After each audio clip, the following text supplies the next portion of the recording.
Hello everyone, welcome back to our channel UPSC Self Study. So இன்னைக்கு வீடியோவில் நம்ம significance of Malabar exercise பற்றி பார்க்க போகிறோம். ஸோ நீங்களே நியூஸில் ரீசெண்டாக பார்த்துருப்பீங்க, Australia to take part in Malabar naval exercise அப்படின்னு சொல்லிட்டு நமக்கு ஹெட்லைன்ஸ் ஆச்சு. ஸோ அதை பற்றி தான் இன்றைக்கி நம்ம டீட்டெயிலாக பார்க்க போகிறோம். ஸோ ஃபஸ்ட்டு நான் உங்களுக்கு மிலிட்ரி எக்ஸசைஸ் அப்படின்னாலே அதோட இம்பார்ட்டன்ஸ் என்ன, லைக் அது எதுக்காக நம்ம வந்து கண்டக்ட் பண்ணிக்கிறோம் அப்படின்னு பார்த்துக்கலாம். ஜென்ரலாகவே நமக்கு வந்து ஆர்ம்டு ஃபோர்ஸஸ் அப்படின்னு சொல்லல 3 டைப்ஸ் வந்துடும்: ஆர்மி, நேவி, ஏர்ஃபோர்ஸ். ஸோ இந்த 3 ஃபோர்ஸஸ் கூடயும் மற்ற கண்ட்ரீஸோட எப்படி என்கேஜ் பண்ணிக்கிறோம் நம்ம அப்படின்றது தான் இந்த மிலிட்ரி எக்ஸசைசஸ்.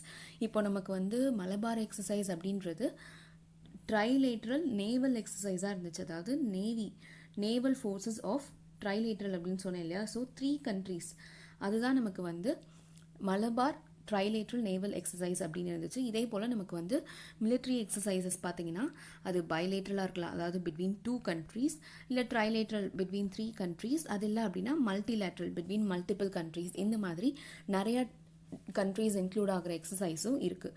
ஸோ இதோட இம்பார்ட்டன்ஸ் என்ன அப்படின்னு பார்த்தீங்கன்னா, ஃபர்ஸ்ட் திங், இப்போ ஒரு பைலேட்ரல் எக்ஸசைஸோ ட்ரைலேட்ரல் எக்ஸசைஸோ நடக்குது அப்படின்னு பார்த்தீங்கன்னா அந்த 2 கண்ட்ரீஸ்க்கும் நடுவில் இருக்கிற ரிலேஷன்ஷிப். இப்போ நமக்கு வந்து இந்தியா அண்ட் யூஎஸ்க்கும் இடையில யுத் அபியாஸ் அப்படின்னு சொல்லிட்டு நமக்கு எக்ஸசைஸ் கண்டக்ட் பண்ணிக்கிறோம். தென் இந்தியா அண்ட் ஜப்பானுக்கு இடையில தர்ம கார்டியன் அப்படின்ற எக்ஸசைஸ் வந்து நடக்குது. ஸோ இது எல்லாமே இந்த பைலேட்ரல் ரிலேஷன்ஷிப்போட அந்த 2 கண்ட்ரீஸோட இருக்கிற கோஆப்ரேஷனை வந்து காட்டுது. அண்ட் இன்னொரு விஷயம் பார்த்தீங்கன்னா தேர் மிலிட்ரி ஸ்ட்ரென்த், மிலிட்ரி பவரை வந்து மற்ற கண்ட்ரீஸ்க்கு இடையில, அதாவது இன்டர்நேஷ்னல் ஃபோரமில் ப்ரொஜெக்ட் பண்ணுறதுக்கான பிளாட்ஃபார்மாகவும் இந்த எக்ஸசைசஸ் வந்து அமையுது. ஸோ ஃபஸ்ட்டு வந்து அவங்கக்கிட்ட இருக்கிற ஃப்ரெண்ட்லி ரிலேஷன்ஷிப், கோஆப்ரேஷன், கோஆர்டினேஷன் பற்றின சிக்னிஃபிகன்ஸ் அது வந்து நமக்கு தெரியுது. நெக்ஸ்ட் பார்த்திங்கன்னா அந்த கண்ட்ரீஸோட மிலிட்ரி பவர், மிலிட்ரி மைட் வந்து இன்டர்நேஷ்னல் பிளாட்ஃபார்மில் வந்து எல்லாத்துக்கும் தெரியப்படுத்துகிற மாதிரி இருக்குது. மூணாவது பார்த்திங்கன்னா கோஆப்ரேஷன் நம்ம அப்படின்னு பார்த்துட்டோம். எந்த மாதிரியான கோஆப்ரேஷன் நடக்கும் அப்படின்னா சோல்ஜர்ஸ்க்கான ட்ரைனிங்.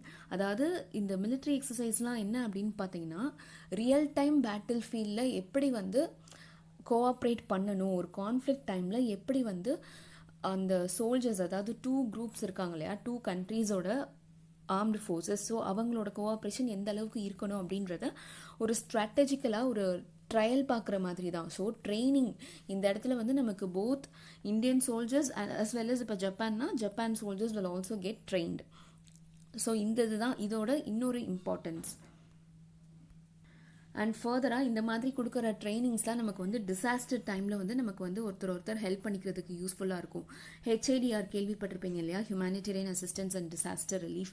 இது வந்து நம்ம ஆக்சுவலி நிறையா கண்ட்ரீஸ்க்கு பண்ணிகிட்ருப்போம். நீங்கள் வந்து கூகுளில் போய் பாருங்கள், இந்தியாவோட humanitarian assistance to other countries அப்படின்னு பார்த்தீங்கன்னா, ஏன்னா இப்போ கூட நம்ம பேண்டமிக் டைமில் நம்ம கண்ட்ரி பீப்புளை வந்து வெளியே இருப்பாங்க இல்லையா, ஃபாரினில் செட்டில் ஆகிருப்பாங்க, ஃபாரினில் ஒர்க் பண்ணிகிட்டு இருப்பாங்க அப்படின்னு, அவங்கள ரெக்கவர் பண்ணுறதோட நியர்பை நெய்பர்ஹுட் கண்ட்ரீஸோட பீப்புளையும் நம்ம ரெக்கவர் பண்ணியிருப்போம், அவங்களையும் நம்ம சேவ் பண்ணியிருப்போம். இப்போ ஜப்பானில் ஏதாவது ஒரு ஃப்ளட் வந்திருக்கு, ஒரு சுனாமி டைம் அப்படின்னா அங்கே நமக்கு வந்து ஹியூமனிடேரியன் அசிஸ்டன்ஸ் கொடுத்துருப்போம். நேபாளுக்கு வந்து நம்ம ஒரு கம் ஃபார்வர்ட் பண்ணியிருப்போம், இந்த மாதிரி ஹெல்ப் பண்ணுறோம் அப்படின்னு சொல்லிட்டு. ஸோ இதெல்லாம் தான் வந்து இந்த மிலிட்ரி எக்ஸசைஸோட சிக்னிஃபிகன்ஸ். ஏன்னா எங்கேனாலும் நம்ம போய் பார்த்தீங்கன்னா அந்த பிரச்சனையை பொறுத்து நமக்கு வந்து ரெக்கவரிக்கு போய் நிற்கிறது நம்மளோட ஆர்மி, நேவி அண்ட் ஏர்ஃபோர்ஸ் தான், கரெக்டாக. ஸோ அதோட இம்பார்ட்டன்ஸ் வந்து ரொம்ப ரொம்ப இன்டர்நேஷ்னல் ஃபோராலையும் சரி, நமக்கு ஃபர்தராக கண்ட்ரீஸோட ரிலேஷன்ஷிப் மெயின்டைன் பண்ணுறது சரி, people to people contact enhance பண்ணுறது சரி, எல்லாத்துக்குமே ரொம்ப ரொம்ப முக்கியமான ஒன்று. So now back to the present news article. இதில் பார்த்தீங்கன்னா Australia to take part in Malabar naval exercise. நான் முன்னாடியே சொல்லிட்டேன், மலபார் வந்து ட்ரைலேட்ரல் அப்படின்னு சொல்லிட்டு. ஸோ ஆல்ரெடி இருந்தது கண்ட்ரீஸ் என்னன்னு பார்த்தீங்கன்னா ஃபஸ்ட்டு நம்ம இந்தியா இருந்திருக்கு. ஸோ இந்தியா, ஜப்பான், யூஎஸ், இப்போ வந்து ஆஸ்திரேலியா சேர போகிறதா தான் நம்ம பேசிகிட்டு இருக்கோம், கரெக்டாக. So India, Japan and US இருந்தப்போ மட்டும்தான் நமக்கு வந்து இது ட்ரைலேட்ரல் நேவல் எக்ஸசைஸாக இருந்தது. இப்போது ஆஸ்திரேலியா சேர்ந்தால் இது வந்து ஃபார்மலாக ஒரு குவாட் குரூப்பிங்கோட மிலிட்ரி எக்ஸசைஸ், அதாவது மிலிட்ரி அலைன்ஸ், ஸ்ட்ராட்டஜிக் அலைன்ஸாக மாறிடும் அப்படின்றது தான் இப்போ ரீசெண்டாக நமக்கு லைக் ஒரு ஹெட்லைன்ஸ் மேக் பண்ணிகிட்டு இருக்கிற ஹாட் நியூஸ். அது என்ன குவாட் குரூப், அப்போ ஆல்ரெடி குவாட் குரூப்புன்னு ஒன்று இருக்கா அப்படின்னு கேட்டிங்கன்னா ஆமாம் இருக்குது. அதை பற்றி தான் இப்போ நம்ம டீட்டெயிலாக பார்க்க போகிறோம்.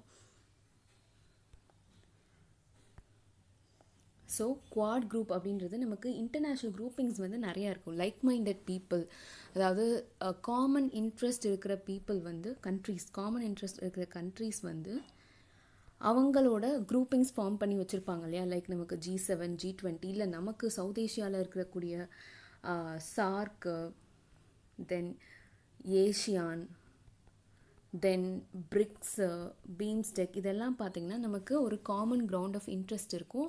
அதுக்கு கோஆர்டினேஷன் அண்ட் கோஆப்ரேஷனுக்காக வந்து நம்ம இந்த இன்டர்நேஷ்னல் குரூப்பிங்ஸ் வந்து வச்சுருப்போம். ஸோ அது போல தான் இந்த குவாட் குரூப்பிங் அப்படின்றதும். குவாட் அப்படின்றது குவாட்ரிலேட்ரல் ஸ்ட்ராட்டஜிக் ஃபோரம் அப்படின்னு தான் ஃபார்ம் ஆச்சு. அது என்ன குவாட்ரிலேட்ரல் அப்படின்னாலே உங்களுக்கு தெரியும், 4. ஸோ குவாட்ரிலேட்ரல் அப்படின்றப்போ 4 கண்ட்ரீஸ் ஃபார்ம் பண்ணுற குரூப்பிங் இது. ஃபஸ்ட்டு இதோட ஐடியா எங்கே வந்தது அப்படின்னு பார்த்தீங்கன்னா 2007 ஜப்பானோட பிரைம் மினிஸ்டர் ஷின்சோ ஆபே வந்து இன்ட்ரடியூஸ் பண்ணியிருப்பார் இதை பற்றி. லைக் இந்த மாதிரி ஒரு குரூப்பிங் ஃபார்ம் பண்ணும் அப்படின்னு சொல்லிட்டு. ஆனால் அப்போ வந்து ஆஸ்திரேலியாவால் ஜாயின் பண்ண முடிஞ்சிருக்காது. ஸோ அதுக்கப்புறம் ஜாயின் பண்ண முடியாத காரணத்தினால, ஏன்னா சைனீஸ் ப்ரெஷர் வந்து ஜாஸ்தியாக இருக்கும். நான் உங்களுக்கு இந்த குவாட் குரூப்பிங்கோட காமன் கிரவுண்ட் ஆஃப் இன்ட்ரெஸ்ட் பற்றி சொல்கிறேன். அப்போ தெரியும் ஏன் சைனாக்கு எகெயின்ஸ்டாக இது வந்து பண்ணுறாங்களா அப்படின்னு. ஸோ 2012 தான் வந்து ஆஸ்திரேலியா ஜாயின் பண்ண முடிஞ்சது. அதுக்கப்புறம் 2017 தான் நமக்கு வந்து இந்த ஃபர்ஸ்ட் மினிஸ்டர் லெவல் மீட்டிங் வந்து கண்டக்ட் பண்ணியிருப்பாங்க. ஸோ ஒரு குரூப்பிங் இருக்குது அப்படின்னா அதுக்கு மீட்டிங்ஸ் வந்து எந்த லெவலில் வேணா இருக்கலாம். இப்போ வந்து பிரிக்ஸ் எல்லாம் எடுத்துக்கிட்டிங்கன்னா உங்களுக்கு வந்து பிரைம் மினிஸ்டர் லெவல் மீட்டிங்காக இருக்கும். அதில் வந்து நம்ம மோடிஜி வந்துட்டு அந்த மீட்டிங் போய் அட்டென்ட் பண்ணுற, பிரேசிலில் வைக்கிறாங்களோ இல்லை ரஷ்யாவில் வைக்கிறாங்களோ அந்த மீட்டிங்கை வந்து நம்ம மோடிஜிஸ் போய் அட்டென்ட் பண்ணுற மாதிரி இருக்கும். இல்லை ஜாயிண்ட் செக்ரட்டரிஸ் அவங்களுக்குள்ள இடையில மீட்டிங்காக இருக்கலாம், இல்லை ஃபாரின் மினிஸ்டர்ஸ்க்கு இடையில மீட்டிங்காக இருக்கலாம். கரெக்டாக. ஸோ இது வந்து 2017 ஃபர்ஸ்ட் மினிஸ்டர் லெவல் மீட்டிங்காக தான் வந்து ஃபஸ்ட்டு ஆரம்பிச்சிருக்காங்க. இது வந்து ஒரு இன்ஃபார்மல் ஸ்ட்ராட்டஜிக் டயலாக் தான். இது வந்து ஒரு ஃபார்மல் குரூப்பிங்காக இருக்கலை. ஸோ இன்ஃபார்மல் ஸ்ட்ராட்டஜிக் டயலாகாக தான் இருந்திருக்கு India, Australia, Japan, US. So நான் சொன்ன மாதிரி to counter regional counterweight to China. So it is seen as a regional counterweight to China. அது ஏன் அப்படின்னு பார்த்தீங்கன்னா இந்த குவாட் குரூப்பிங்கோட லொக்கேஷன் அண்ட் இம்பார்ட்டன்ஸ் எதில் இருக்குது அப்படின்னு பார்த்தீங்கன்னா maritime security and maritime trade. So இதை பற்றி நம்ம வந்து நான் உங்களுக்கு இந்த குவாட் குரூப்பிங்கோட மேப் லொக்கேஷன் காட்டுறேன், அப்போ வந்து உங்களுக்கு தெரியும். ஸோ இந்த மேப்பில் பாருங்கள், குவாட் கவுண்டர் டு சைனா அப்படின்னு தான் சொல்கிறோம். ஸோ இந்த குவாட்ரிலேட்டரல் குரூப் நமக்கு தெரியும், India, Japan, US, Australia. So நமக்கு வந்து மேப் நேச்சுரலி நம்ம வந்து இந்த ஆர்டரில் தான் பார்ப்போம். லைக் இந்த பக்கத்தில் வந்து நமக்கு வந்து இந்த சைடு இந்த பக்கம் வந்திருக்கும். கரெக்டாக. ஸோ இது வந்து கொஞ்சம் இது பண்ணியிருக்கோம். எதுக்காக அப்படின்னா இந்த குரூப்பிங்கோட சிக்னிஃபிகன்ஸ் உங்களுக்கு இதில் வந்து பார்த்தா நல்லா தெரியும். ஏன் அப்படின்னா நமக்கு வந்து இந்த ஏரியா மட்டும்தான் கவர் ஆகுது. ஸோ இந்த ஏரியாவில் நமக்கு என்ன ஓஷன் கவர் ஆகுது? இந்தியன் ஓஷன், தென் இங்கே இருக்கிற பசிபிக் ஓஷன். ஸோ இது ரெண்டையும் ப்ரொடெக்ட் பண்ணுறதுக்காக தான். ஏன்னா US வந்துட்டு பசிபிக் ஓஷன்லையும் trade happens and also Atlantic ocean, இந்த பக்கம் நமக்கு வந்து யூரோப்பியன் கண்ட்ரிஸ் இருக்கு இல்லையா. ஸோ அவங்களோடையும் US வந்து ட்ரேட் வச்சுருக்கு. ஸோ இது வந்து நமக்கு வந்து பசிபிக் ஓஷனோட கனெக்ட் ஆகிற விஷயம். இதில் நமக்கு வந்து ஆஸ்திரேலியாவுக்கும் இந்த இது ரொம்ப இம்பார்ட்டண்ட் இந்த ஓஷன். தென் ஜப்பான், USA சொல்லவே வேணாம். கரெக்டாக. ஸோ இந்தியாவுக்கும் இம்பார்ட்டண்ட். இந்தியன் ஓஷன்லையும் அதோட security, internal security, national security protect பண்ண வேண்டிய அவசியம் இருக்குது. தென் ஃபர்தராக நமக்கு வந்து பசிபிக் ஓஷன்லேயும் ஒரு எந்த விதமான பிரச்சனையும் இல்லாமல் ட்ரேட் மேக் பண்ணுறதுக்கான இதுவும் இருக்குது. கரெக்டாக. ஸோ அதுக்காக ஃபார்ம் பண்ணது தான் இந்த குவாட் குரூப்பிங் அப்படின்றது. ஏன்னா உங்களுக்கு தெரியும் சைனா இங்கே இருக்குது, ரெட் கலரில் கொடுத்துருக்காங்க இல்லையா, இது நமக்கு சைனாவோட ப்ரெசன்ஸ் வந்து இங்கே அதிகமாகிட்டே வருது. என்ன அப்படின்னு பார்த்தீங்கன்னா சைனா வந்து நமக்கு இங்கே சவுத் சைனா சி டிஸ்பியூட் போயிட்டுருக்கு. கரெக்டாக. ஸோ அதில் வந்து நிறையா கண்ட்ரீஸ்க்கு வந்து இந்த 9 லைன் அப்படின்னு சொல்லிட்டு சொல்லுவாங்க. அது ஃபுல்லாகவே வந்துட்டு சைனா வந்து கிளைம் பண்ணுது. அதை பற்றி நம்ம டீட்டெயிலாக பார்க்கலாம், சவுத் சைனா சி டிஸ்பியூட் பற்றி. ஸோ அது வந்து இதுவாச்சு அப்படின்னா நமக்கு வந்து இங்கனுக்குள்ளே நமக்கு வந்து நிறைய ட்ரேட் நடக்கும். லைக் இங்கே மலாக்கா ஸ்ட்ரெயிட் இருக்குது. ஸோ இங்கெல்லாம் ட்ரேட் நடக்கும்போது சைனாவோட ப்ரெசன்ஸ் ஜாஸ்தி ஆகுது அப்படின்னா நமக்கு வந்து ஈஸியாக குட்ஸ் அண்ட் அந்த எக்ஸ்போர்ட்ஸோ இம்போர்ட்ஸோ வந்து ஈஸியாக போகிறதுக்கான சான்சஸ் வந்து கம்மியாயிடும். ஸோ அதனால தான் வந்துட்டு இந்த கண்ட்ரிஸ், ஏன்னா இவங்களுக்கெல்லாம் நேச்சுரலி இது one of the major trade routes. அது ஜப்பான்காக இருக்கட்டும், இல்லை இந்த பக்கம் வர USக்காக இருக்கட்டும், தென் ஆஸ்திரேலியாக்காக இருக்கட்டும், இது வந்து ஒரு மேஜர் ட்ரேட் ரூட். கரெக்டாக. ஸோ இதை ப்ரொடெக்ட் பண்ண வேண்டிய அவசியம் வந்து அவங்களுக்கு இருக்குது.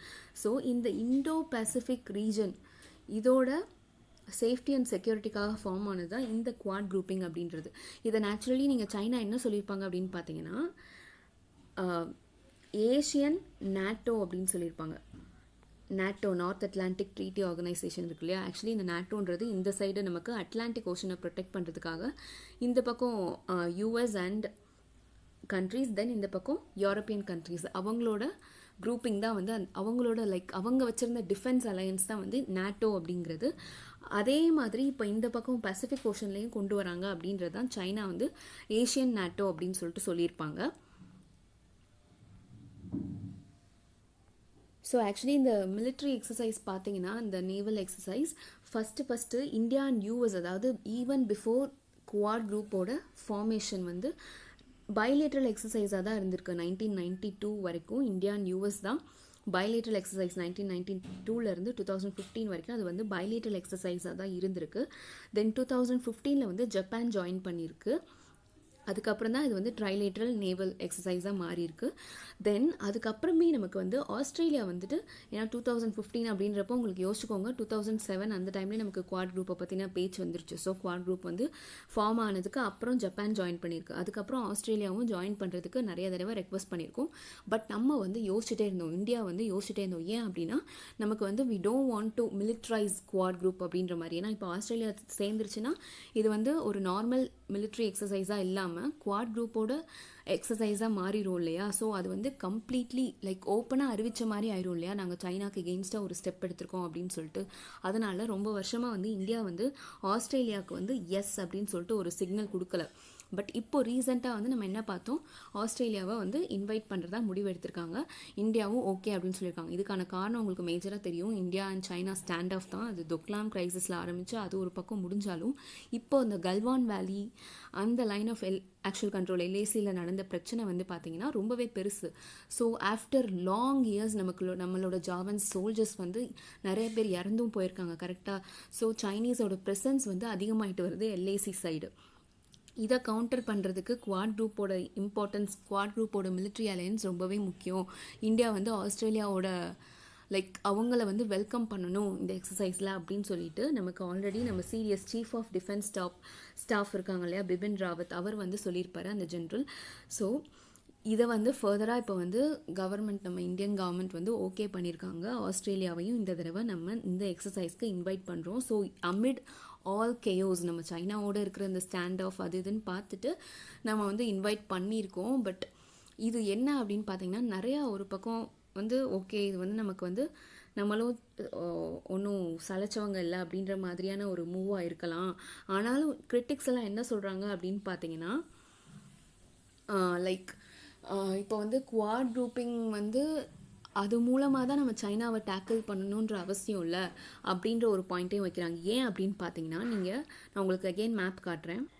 குவாட் குரூப்பிங் பாருங்கள், ஜப்பான், யூஎஸ், ஆஸ்திரேலியா, இந்தியா பார்த்தோம் இல்லையா. ஸோ இவங்களோட லொக்கேஷன் பாருங்கள், சைனாவோட ஏரியாவுக்கும் சைனாவோட டெரிட்டரிக்கும் இவங்களுக்கும் சம்மந்தமே இருக்காது. whereas நம்ம India is the only country that shares border with China. So India வந்து சைனாவோட பார்டர் ஷேர் பண்ணுது. அப்படி இருக்கிறப்போ நமக்கு வந்து யூஎஸ் சொல்லுவாங்க, நம்ம கூட நிற்கிறோம், நாங்கள் கூட இருக்கோம், நீங்கள் வந்து சைனாவுக்கு வந்து ரொம்ப அக்ரெசிவான ஸ்டெப் எடுங்க சைனாக்கு எகெயின்ஸ்டாக அப்படின்னு சொல்லுவாங்க. ஜப்பானும் அதே மாதிரி தான், ஜப்பான் அண்ட் ஆஸ்திரேலியா வந்து நம்ம மிலிட்ரி எக்ஸசைஸில் எங்களையும் சேர்த்துக்கோங்க அப்படின்னு. இவங்களுக்கு எல்லாம் மேரிடைம் டிஸ்பியூட் மட்டும்தான் இருக்குது, அதாவது இந்த சீ ரூட் பிரச்சனை மட்டும்தான் இருக்குது. அவங்களுக்குன்னு இந்தியன் ஓஷனில் அவங்களுக்கும் உரிமை இருக்குது, பசிபிக் ஓஷனில் அவங்களுக்கும் உரிமை இருக்குது அப்படின்ற பிரச்சனை மட்டும்தான் இருக்குது. பட் நமக்கு அந்த பிரச்சனை மட்டும் கிடையாது. இப்போ நம்ம இமீடியட்டாக வந்து இவங்களோட சேர்ந்துட்டு நாங்கள் சைனா வந்து ரொம்ப அக்ரெசிவாக மூவ் பண்ணுறோம் அப்படின்னு சொன்னால், we are sharing border, land border இருக்குது. ஸோ அது வந்து மிகப்பெரிய டிஸ்பியூட்டை உண்டு பண்ணும் அப்படின்றதுனால தான் நம்ம இவ்வளோ நாள் பொறுமையாக இருந்தோம்.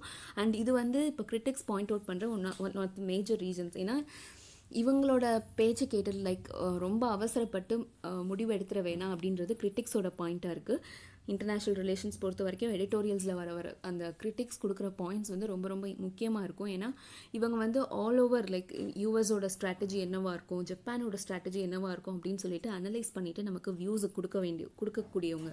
ஸோ அவங்களோட பாயிண்ட்ஸே நம்ம எடுத்துக்கலாம். ஸோ அப்படி இருக்கிறப்ப நம்ம யோசிச்சு தான் முடிவு எடுக்கணும் அப்படின்றது கிரிட்டிக்ஸ் சொல்லியிருக்காங்க. ஸோ இந்தியன் அண்ட் பசிபிக் ஓஷன்ஸில் அந்தந்த கண்ட்ரிஸோட காமன் இன்ட்ரெஸ்ட்னால தான் இந்த மலபார் எக்ஸசைஸோட சிக்னிஃபிகன்ஸ் வந்து இப்போது கம்மிங் டைம்ஸில் with the entry of Australia வந்து ரொம்ப இம்பார்ட்டண்ட்டாக இருக்குது. லைக் ஆஸ்திரேலியாவில் வந்து இமீடியட்டாக இந்த ஜாயின் பண்ணுற இன்ஃபர்மேஷன் வந்தோடனே அவங்க அந்த சைடில் இருந்து ஆஸ்திரேலியாவோட ஃபாரின் மினிஸ்டர் என்ன ரெஸ்பாண்ட் பண்ணியிருக்காங்கன்னு பாருங்கள். இட் வில் பால்ஸ்டர், அதாவது it will enhance ability of India, Australia, Japan and the US to work together to uphold peace and stability across our region, across Indo-Pacific region. ஓகேயா? Then further, Australia's maritime capabilities, building interoperability with our close partners and demonstrating our collective resolve to support an open and prosperous Indo-Pacific. So, இந்த எக்ஸசைஸோட major motive என்னவா இருக்குது? Open and prosperous Indo-Pacific. So எந்த விதத்துலையும் Indo-Pacific ரீஜனை வந்து interrupt பண்ணுறதுக்கு, like அது அங்கே நடக்கிற ட்ரேடை இன்டரப்ட் பண்ணுறதுக்கான ஒரு சிச்சுவேஷன் வந்துடக்கூடாது அப்படின்றதுக்காக இந்த குரூப்பிங் வந்து வில் ஹெல்ப் அப்படின்றதும். So it showcase the deep trust between 4 major Indo-Pacific democracies அப்படின்னு சொல்லியிருக்காங்க. ஸோ இது வந்து நமக்கு காமன் செக்யூரிட்டி இன்ட்ரெஸ்ட் கீழே தான் வந்து இந்த 4 கண்ட்ரீஸோட குரூப்பிங் வந்து இருக்குது. அண்ட் இந்த 4 கண்ட்ரீஸுமே உங்களுக்கு நல்லாவே தெரியும், டெமோக்ராட்டிக் கண்ட்ரீஸ், டெமோக்ராட்டிக் நேஷன்ஸ்.